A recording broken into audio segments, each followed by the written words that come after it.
तू हे जर काम हिंदूंच्या विरोधामध्ये केलं तर तुला जन्नतमध्ये गेल्यानंतर 70 अप्सरा मिळणार आहेत. आणि 70 अप्सरा राहू दे, इथं तुला घरात टमाट नाही का तुझ्या? बटाटा नाही का? पाकिस्तानविषयी प्रेम आहे तुमचं. पाकिस्तानात 300 रुपये किलो बटाटा आहे, 400 रुपये किलो कांदा आहे. युट्यूबवरती सर्च करून बघा. तिथली लोक म्हणतात की भारतासारखा देश आम्हाला पाहिजे. मुसलमान लोक बोलत आहेत. तिथली लोक म्हणतायत नरेंद्र मोदी साहेबांसारखा पंतप्रधान पाहिजे. मी म्हणत नाही, तुम्ही गेल्यानंतर युट्यूबवरती सर्च करा. जर पाकिस्तानमधल्या मुसलमानांना कळतंय बलुचिस्तानची जी पंतप्रधान आहे त्यांची तुम्ही मुलाखत ऐका गेल्यानंतर त्या काय म्हणतात? मुस्लिम आहेत.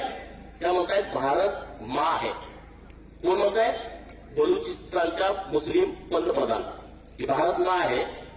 इथल्या मुसलमानाला ते सांगते की तुम्ही नशिबवान आहात की तुम्ही भारतामध्ये राहताय. आणि इथल्याला केला उठतोय असा पाकिस्तान हरलं काहीचा बाप मेल्यासारखा ह्यो काहीतरी कुरवड्या करतोय. पाकिस्तान हरल्यानंतर पाकिस्तान जिंकलं तर ह्याचा किडा ओळखतोय. एवढे फटाक्या लावतोय चौकात लावून. पोलिसांना माझी आव्हान आहे, असा जो मस्ती करतोय त्याला परत आयुष्यामध्ये पाकिस्तानचं नाव काढलं नाही पाहिजे अशी त्याला अक्कल घडवा. त्याला फेकून घाला. भारतामध्ये राहतो, भारतामध्ये जगतो, भारतातलं खातो आणि भारताच्या विरोधामध्ये तू राहतो. कसं काय हे चालेल? कसं काय चालेल? जो चाहे अफजल खान उसको भेजो पाकिस्तान. जो चाहे अफजल खान उसको भेजो पाकिस्तान आणि जो चाहे पाकिस्तान उसको भेजो कब्रिस्तान. बरोबर ना? आता ढिलं पडू नका. मताचं राजकारण करायची वेळ गेली आहे. मला काय काय म्हणजे तू विधानसभेत गेलं ते विधानसभा सदस्य पद ते मला महत्वाचं नाही. माझा धर्म महत्वाचा आहे, माझा देश महत्वाचा आहे, माझी लोक महत्वाची आहेत. अरे पहलगाममध्ये गेल्यानंतर त्या हिंदू बांधवांची चूक काय होती?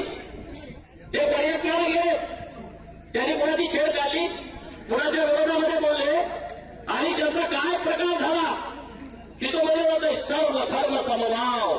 अरे सर्व धर्म समभाव ही अपूची गोळी आहे. ते फक्त नुसतं हिंदूंनी मानायचं का?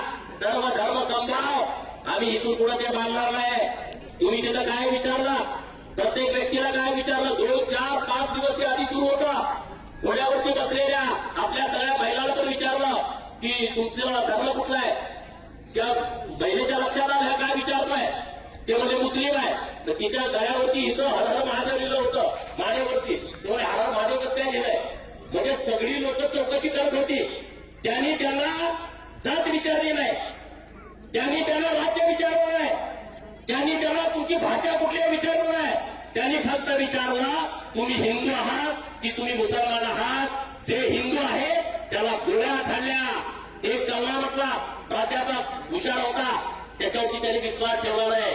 त्याचे कपडे काढून बघितले आणि मग त्याला गोळी घातली. हे काम नीच काम तुम्ही करताय. आणि आता सगळी तारंबळ उडली आहे. 12,000 सैनिकांनी पाकच्या राजीनामा दिला. भारताला घाबरून मी म्हणतोय म्हणून नव्हे, तुम्ही युट्यूबवरती सर्च करा. त्याचा तो प्रमुख तो गायब होता 18 दिवस, आता आलाय लपून बसलाय. तो विष्णू आपला म्हणतो मी तुला ठोकून काढणार. काय एकदम वाघ नाही तो, ठोकून काढणार म्हणतोय पाहिजे असं. आता इथं सांगितलं की गावामध्ये आमच्या बेकायदेशीर लसी बांधली, मदरसे बांधले. पुण्याच्या कलेक्टर साहेबांना माझं आव्हान आहे, एक चांगला अधिकारी आहे, त्यांनी पुणे जिल्ह्यामध्ये सरकारच्या जमिनीमध्ये गायरान, गावठाण, महाराज प्रशासन, सार्वजनिक बांधकाम विभाग, ग्राम विकास विभाग, वन खातं या ठिकाणी ज्याने बेकायदेशीर मशिदी बांधले, ज्याने मदरसे उभा केले त्याची यादी 8 दिवसाच्या आतमध्ये तयार करा आणि 10व्या दिवशी त्याच्यावरती बुलडोजर फिरवा.